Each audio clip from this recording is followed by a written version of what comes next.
Guys, I told you, just 10 more minutes of the pod and I'll get your treat. Good grief. But the house always wins. So if there's a ton of money on that side, I'm going to go with the stunner here and say that. All right, welcome in. Have Good Sporting, episode 64. Talking college football playoff today. That's the main thing. Then we're going to get to Michigan. Just hired former Utah head coach who stepped down, Kyle Whittingham. And then we're going to get into just a take that I have that I think, could save bowl season as far as I'm concerned. But we're going to get into the college football playoff right away. Wednesday, December 31st, New Year's Eve, kicking off the second round of the college football playoff, where the real meat of the playoffs is at. Miami taking on Ohio State at the Cotton Bowl. Ohio State 9.5-point favorites. The last time we saw Ohio State, they lose to Indiana in the Big Ten Championship. They were dominant, 12-0 the whole way. And then they lose 13-10 in a game where I thought you moved the ball offensively good enough to win, but you didn't turn it into points. It's the same thing that happened against Michigan last year, and then a little bit against Michigan early in that game this year. But huge thing for Ohio State this year. They got over the Michigan hump, and they finally beat Michigan playing Ohio State's brand of football. Ryan Day wanted to beat Michigan playing that physical style of Michigan ball, and it kind of bit him in the butt so many times in a row. He finally figured out, hey, this is Ohio State. We're going to play Ohio State ball. Big Ten Championship rolls around. The next week, they lose to Indiana. And now this team that was so dominant the whole year, I'm not so sure that they're as dominant as they once were, but clearly 9.5-point favorites against a Miami team that's capable of beating anyone, a team that was top 3 in the nation at one point. Miami, you beat A&M. What a win for the boys down there in Coral Gables. You don't have a stadium, but you got a good win under your belt. So there's that. Miami takes on Texas A&M, again, a team that was top 3 in the nation, undefeated, and then lost to Texas, and then loses to Texas, or lost to Texas, and then loses to Miami, and their season's over, just like that. 11-0 to 11-2, and you're done. You're out of the playoffs.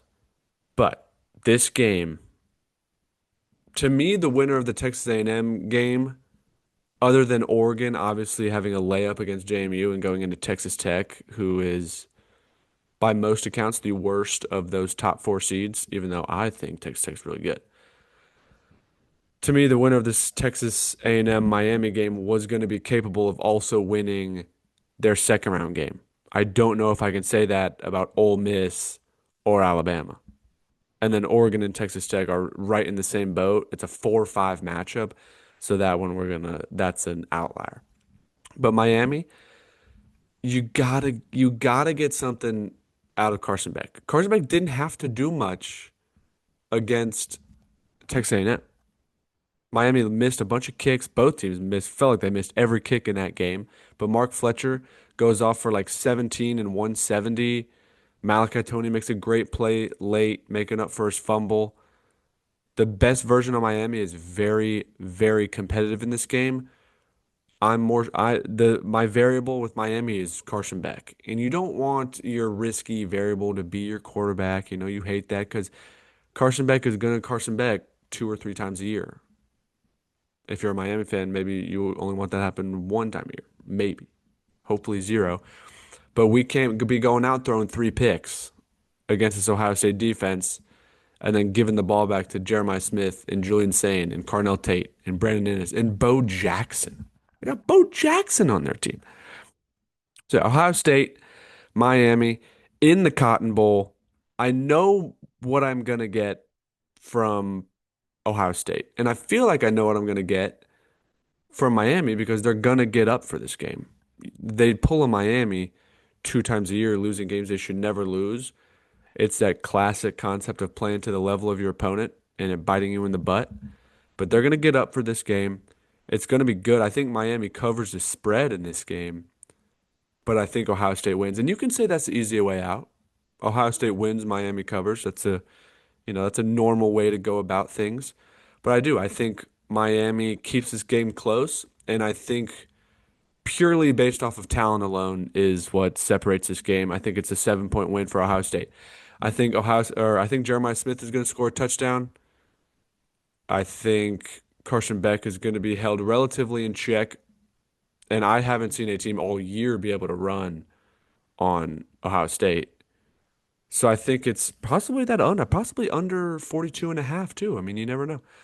Um, so yeah, give me Ohio State to win, Miami to cover. That game, I don't feel like I have a good pulse on at all. I'll say that. But then New Year's Day, we're all gonna enjoy that game. It's New Year's Eve. We're gonna be caught up in the new year, and then on January 1st, while a lot of us may be recovering, we get into three playoff games in one day. Love that we get three in the same day, and I think these are set up correctly. Last week we had JMU and Oregon as a nightcap, and then the late afternoon slot was Tulane and Ole Miss, and they were terrible games. Miami A&M was at noon. Why is that not the night game? Riddle me that. I don't know. This game, I think it's set up correctly. Being from Georgia, but not liking the Bulldogs, I like Ole Miss Georgia being at 8 p.m. But we're not going to start with that. We're going to start with Oregon versus Texas Tech. Texas Tech, every time I watch them, they impress me. They're so they are so dominant in the way they go about things. Their offense is efficient as all get out. Caleb Douglas, the former Florida Gator, who I knew was good when he transferred, and of course he goes to Texas Tech. Trey Wilson also going to go to Texas Tech. It's going to be terrible watching my boys succeed at Texas Tech and Texas Tech alone. But Texas Tech, super efficient. Jacob Rodriguez at linebacker is electric to watch. Both of those linebackers are. The defense is so good. I mean, Texas Tech is so good at everything they do. The gripe is that they haven't played in Oregon, right? Their one loss was to Arizona State, I believe, and then they beat BYU twice. And those three games for most of America is that's the games they watch Texas Tech play in. Then Oregon, they beat Penn State, which oh man, my aunt and uncle brought their dogs here and they're whining because they just left. So and I feel bad, but guys, let me get this podcast off and I'll be right there. I'll give you treats. All right? I'm just recording a pod. All right. Texas Tech wildly impressive. Oregon loses or beats Penn State, which at the time was a great win. It was in Happy Valley, and no one knew that Penn State was terrible yet. So I am more in the camp of setting the value of a win at the game time instead of retroactively saying that that one doesn't really count for Oregon because Penn State didn't know they were terrible. Penn State thought they were good. If that game was played in November, Penn State already realizes they're terrible and there's not much credit given to Oregon. But I do think that's a good win for Oregon. They lose to Indiana. Other than that, they've taken care of business. Again, these are two top five teams. I think most of America has not watched them play a lot of ball. So I think a lot of people don't know what you're going to get. But what I can tell you you're going to get is you're going to be very, very impressed by Dante Moore. The announcers are going to tell you how much talent Oregon has gotten back from injury late in this year. They're going to tell you about Jacob Rodriguez for Texas Tech. There's going to be a ton of talent all over this field. A lot of players that are going to really, really impress you. I would venture to say this gets above 52 and a half for the over-under. And then Oregon, obviously minus 1.5. Don't even bother picking the spread. We're going to go with more of a winner. And purely because I like them more and think that they are really, really dominant regardless of their competition. I think Texas Tech wins this game. And if you're putting your hard-earned money on it, which I will not be doing, you get more value out of Texas Tech being a short underdog in this game. So give me Texas Tech to win this game because I truly believe that Texas Tech is really good. I think there's teams that are the beneficiaries of a weak schedule. Texas Tech is, but I also think you can still be really good despite a poor schedule. So yeah, we're gonna go Texas Tech there. Dan Lanning and Oregon once again can't get far enough into the playoffs to, have a national title berth. Dan Lanning trying to make things work at Oregon, and you will. I think everyone knows Dan Lanning is very good. Not this year, though, coach. All right. Then Alabama, an absolute anomaly of a team. That Florida State game feels like it was from 3 years ago. 6.5 point underdogs to Indiana. That line is teetering on 6.5, 7.5. I don't think the book wants to give Alabama a full touchdown. So they go back down to 6.5 at the time of this recording. Over under 48.5. Indiana's a buzz saw. Fernando Mendoza wins the Heisman. Elijah Surratt and Omar Cooper are electric. D'Angelo Pons, the 5'9" cornerback, is a beast. I mean, you gotta like the talent this Indiana team has. For a team with absolutely no talent, Indiana has a whole lot of talent. Credit to Kurt Signetti, locked up some major money staying put in Bloomington. And then on the flip side, Alabama, I just don't know what version of them I'm getting. I don't want the version that allowed Auburn to potentially have a game-tying drive at the end of the game. I don't want the version against in the first Oklahoma game where Oklahoma was having like just gashing them with explosive defensive plays. I want this. I want the Alabama talent and the Alabama offense to show up. But I think Indiana scouts so well. We're gonna reflect on this game, thinking, why can't Alabama just get up and play every game? Why do they seemingly not show up on any random week? It's at the Rose Bowl. Alabama fans are going to travel. Alabama fans are going to travel well. Indiana fans, I don't think they're used to success enough to where they want to travel to this game. I don't know how the Indiana fan base travels. Maybe it's split 50-50. It's going to be red in those stands no matter what. It's going to be a ton of red, ton of roses, and it's going to be a ton of Indiana rolling in this game. I think if you look at Alabama and look at the advantages they may have, you go, hey, Ty Simpson's dealing sometimes. You know? They've started to find a running game, not really, kind of. Indiana, great run defense. I think it's anything you can do, I can do better. And Indiana squeaks this one out. And I might as well say Indiana covers, just because it's 6.5 right now. If that was 7.5, Alabama might cover. This is a classic. It's a classic 24-17, 24-20 ball game, I think. The dogs are going nuts. They hate my pick. They're huge Alabama fans. And then, wow, they are like so upset that their humans are gone. Guys, I told you, just 10 more minutes of the pod and I'll get you treats. Good grief. All right. Ole Miss, Georgia, the nightcap. Pumped for this game. It's a rematch. Ole Miss, Georgia, led by two defensive-minded head coaches. How about that? Pete Golding getting the permanent nod as Ole Miss's coach. And I like Pete Golding. I really like that Charlie Weiss is coaching through the playoffs because to me, when I was watching Tulane, Ole Miss was up 17-3 at half and got the ball coming out of halftime. So Tulane could have made it like a 17-10 ball game, and then we're like, whoa, Lane Kiffin's gone. This team's not looking great. And then for Florida fans like me, we're looking at it thinking, hey, I want Summerall to get to Gainesville immediately, so I don't want him to win this game. But I would like if it was 17-10 in the second half. It's like, hey, Tulane's staying with the mighty Rebels. And then Charlie Weiss, Trinidad Chambliss, Kawan Lacey, all the dudes that Ole Miss has, and Charlie Weiss, the offensive coordinator, just started dealing in the second half, 41-10 victory.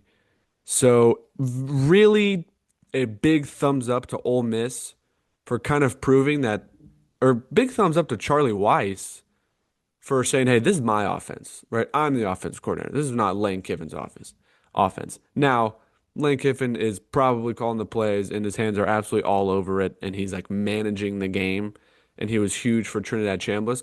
Charlie Weiss and Trinidad Chambliss, very good connection. They didn't lose a step, but you're also playing to a team where you scored on every drive until the fourth quarter against Georgia and you still lost by 10. That's what you're going uh, up against when you play Georgia. I hate saying it, but I think Georgia is the best team in the country right now. Kirby's going to win 3 titles in 5 years, and it's going to make me wildly upset.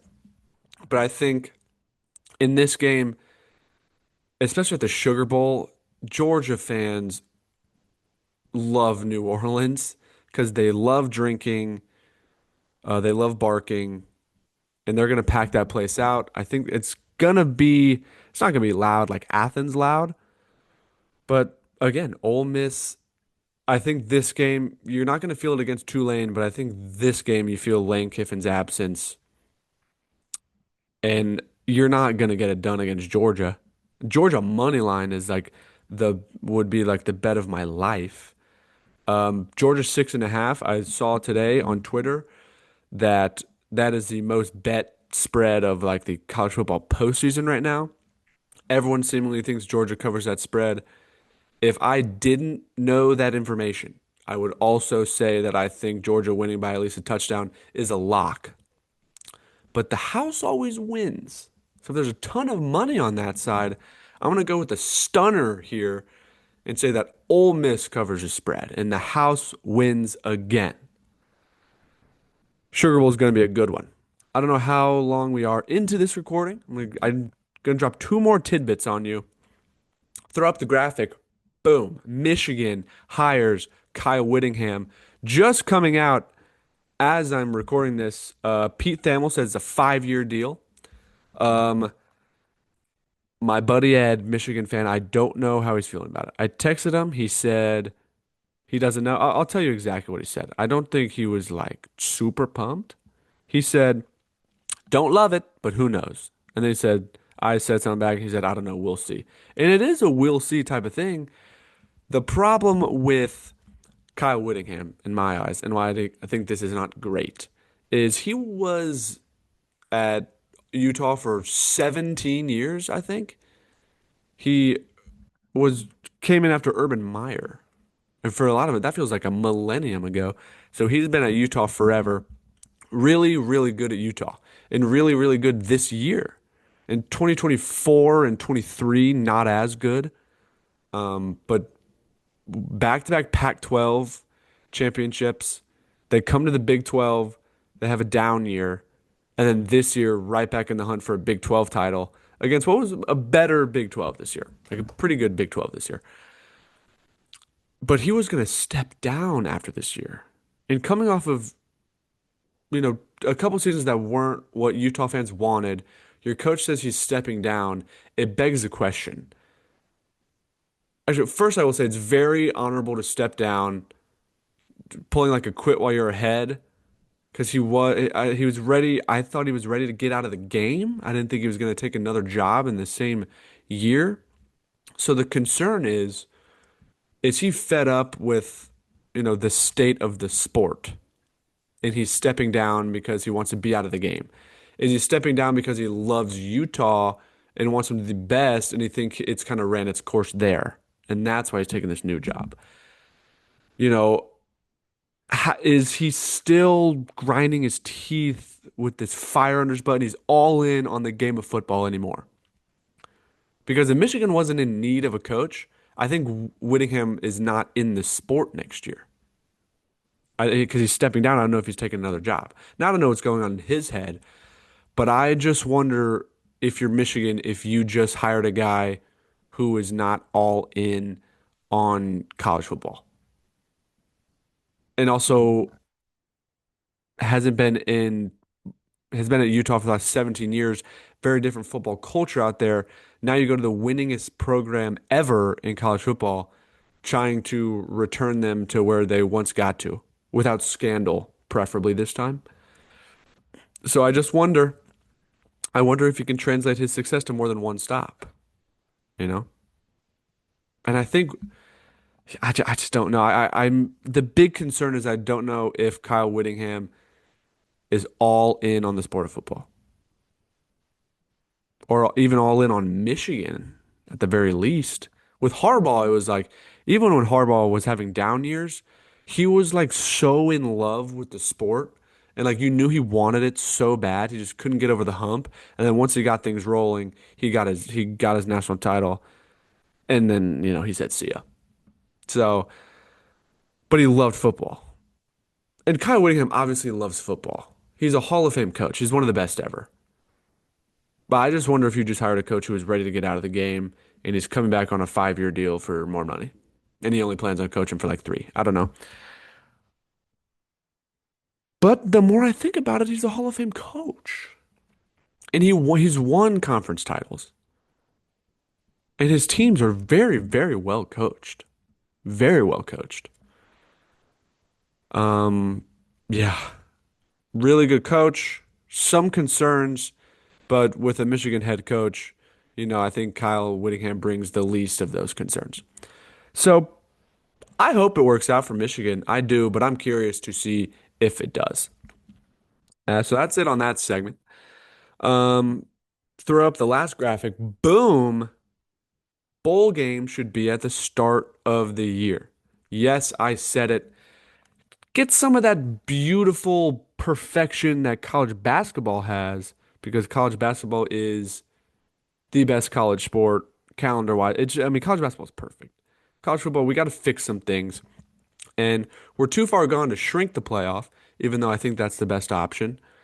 So a lot of the things that are potential fixes, we're too far gone from. That's kind of something I'm finally starting to understand is some of these things they're just going to be fun. Like we're not going to go back to what I think is the best option. We're not. But I also love bowl season and I don't want it to die. And I think the extra 15 bowl practices is very important. Now, with my proposed solution, I don't know how we're going to get those practices. It is concerning. But I'd rather lose those practices than lose bowl season altogether. Because if this playoff keeps getting bigger like it's going to, in the Notre Dames of the world and plenty of other schools are going to opt out of bowl games. It's like bowl games are such a cool thing. And like when Florida is so terrible but still has 6 wins, it's cool going to the Birmingham Bowl. Even if it's like a vacation for these guys and they don't care, it's fun for the fans, for the Gator fans in the Southeast that can't get down to Gainesville, but they can go to the Birmingham Bowl. Like it's so fun. So put the bowl games at the start of the year. No one's going to opt out of one of their 12 regular season games.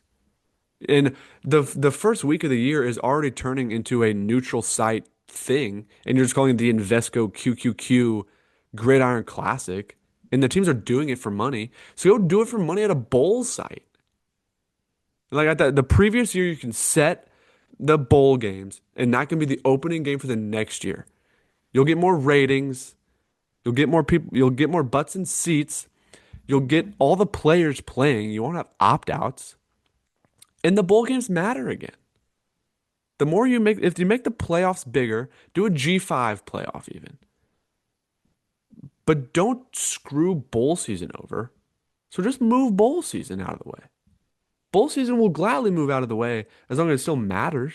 I mean, how fun would a Penn State, Clemson, what bowl are they playing? The Cheez-It Bowl or the Xbox Bowl or the Pop-Tart Bowl? They're playing in some bowl.